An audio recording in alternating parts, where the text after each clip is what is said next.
प्रिय दर्शकों, हम आज आपके सामने महाशिवरात्रि व्रत कथा का वीडियो लेकर उपस्थित हुए हैं। आपसे विनम्र निवेदन है कि आप हमारे वीडियो में लास्ट तक बने रहें ताकि पूरी व्रत कथा आपको समझ में आए। एक बार चित्रभानु नामक एक शिकारी था।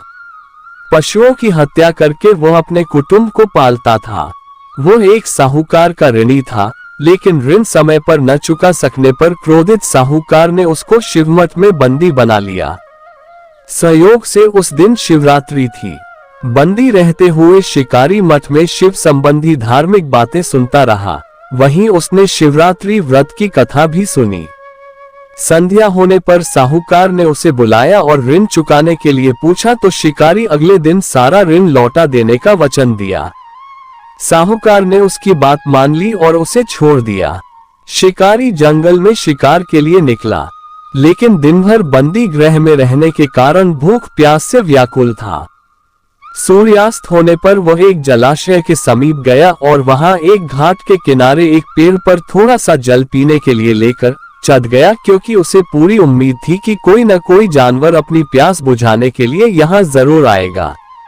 वो पेड़ बेलपत्र का था और उसी पेड़ के नीचे शिवलिंग भी था, जो सूखे बेलपत्रों से ढके होने के कारण दिखाई नहीं दे रहा था। शिकारी को उसका पता न चला। भूख और प्यास से थका वो उसी मचान पर बैठ गया। मचान बनाते समय उसने जो टहनियां तोड़ी वे संयोग से शिवलिंग पर गिरी। इस प्रकार दिन भर भूखे प्यासे शिकारी का व्रत भी हो गया और शिवलिंग पर बेलपत्र भी चढ़ गए। एक पहर रात्रि बीत जाने पर एक गर्भिणी मृगी तालाब पर पानी पीने पहुंची। शिकारी ने धनुष पर तीर चढ़ाकर ज्यों ही प्रत्यंचा खींची, उसके हाथ के धक्के से कुछ पत्ते एवं जल की कुछ बूंदें नीचे बने शिवलिंग पर गिरी और अनजाने में ही शिकारी की पहले प्रहर की पूजा हो गई। मृगी बोली, मैं गर्भिणी हूँ, शीघ्र ही प्रसव करूंगी। तुम एक साथ दो जीवों की हत्या करोगे, जो ठीक नहीं है। मैं बच्चे को जन्म देकर शीघ्र ही तुम्हारे समक्ष प्रस्तुत हो जाऊंगी, तब मार लेना। शिकारी ने प्रत्यंचा ढीली कर दी और मृगी जंगली झाड़ियों में लुप्त हो गई। कुछ ही देर बाद एक और मृगी उधर से निकली। शिकारी की प्रसन्नता का ठिकाना न रहा। समीप आने पर उसने धनुष पर बाण चढ़ाया। कुछ बेलपत्र नीचे शिवलिंग पर जा गिरे और अनायास ही शिकारी की दूसरे प्रहर की पूजा भी हो गई। तब उसे देख मृगी ने विनम्रता पूर्वक निवेदन किया कि मैं थोड़ी देर पहले ऋतु से निवृत्त हुई हूँ। कामातुर विरहिणी हूँ, अपने प्रिय की खोज में भटक रही हूँ। मैं अपने पति से मिलकर शीघ्र ही तुम्हारे पास आ जाऊंगी। शिकारी ने उसे भी जाने दिया। 2 बार शिकार को खोकर वो चिंता में पड़ गया। रात्रि का आखिरी पहर बीत रहा था। तभी एक अन्य मृगी अपने बच्चों के साथ उधर से निकली। शिकारी धनुष पर तीर चढ़ाकर छोड़ने ही वाला था कि मृगी बोली, मैं इन बच्चों को इनके पिता के हवाले करके लौट आऊंगी। इस समय मुझे मत मारो। शिकारी हंसा और बोला, सामने आए शिकार को छोड़ दूं, मैं ऐसा मूर्ख नहीं। इससे पहले मैं 2 बार अपना शिकार खो चुका हूँ। मेरे बच्चे भूख प्यास से तड़प रहे होंगे। उत्तर में मृगी ने फिर कहा, जैसे तुम्हें अपने बच्चों की ममता सता रही है, ठीक वैसे ही मुझे भी इनकी फिक्र है, इसलिए सिर्फ बच्चों के नाम पर मैं थोड़ी देर के लिए जीवन दान मांग रही हूँ। मेरा विश्वास करो, मैं इन्हें इनके पिता के पास छोड़कर तुरंत लौटने की प्रतिज्ञा करती हूँ। मृगी का दीन स्वर सुनकर शिकारी को उस पर दया आ गई। उसने उस मृगी को भी जाने दिया।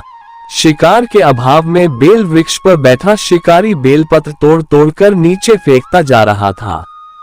उसकी तीसरे प्रहर की पूजा भी स्वतः ही संपन्न हो गई। पौ फटने को हुई तो एक हृष्ट पुष्ट मृग उसी रास्ते पर आया। शिकारी ने सोच लिया कि इसका शिकार वो अवश्य करेगा। शिकारी की तनी प्रत्यंचा देखकर मृग विनीत स्वर में बोला, भाई, यदि तुमने मुझसे पूर्व आने वाली 3 मृगियों तथा छोटे छोटे बच्चों को मार डाला है, तो मुझे भी मारने में विलंब न करो, ताकि मुझे उनके वियोग में एक क्षण भी दुहक न सहना पड़े। मैं उन मृगियों का पति हूँ। यदि तुमने उन्हें जीवन दान दिया है तो मुझे भी कुछ क्षण का जीवन देने की कृपा करो। मैं उनसे मिलकर तुम्हारे समक्ष उपस्थित हो जाऊंगा। मृग की बात सुनकर शिकारी ने सारी कथा मृग को सुना दी। तब मृग ने कहा, मेरी तीनों पत्नियां जिस प्रकार प्रतिज्ञाबद्ध होकर गई हैं, वे मेरी मृत्यु से अपने धर्म का पालन नहीं कर पाएंगी। अतः जैसे तुमने उन्हें विश्वास पात्र मानकर छोड़ा है, वैसे ही मुझे भी जाने दो। मैं उन सबके साथ तुम्हारे सामने शीघ्र ही उपस्थित होता हूँ।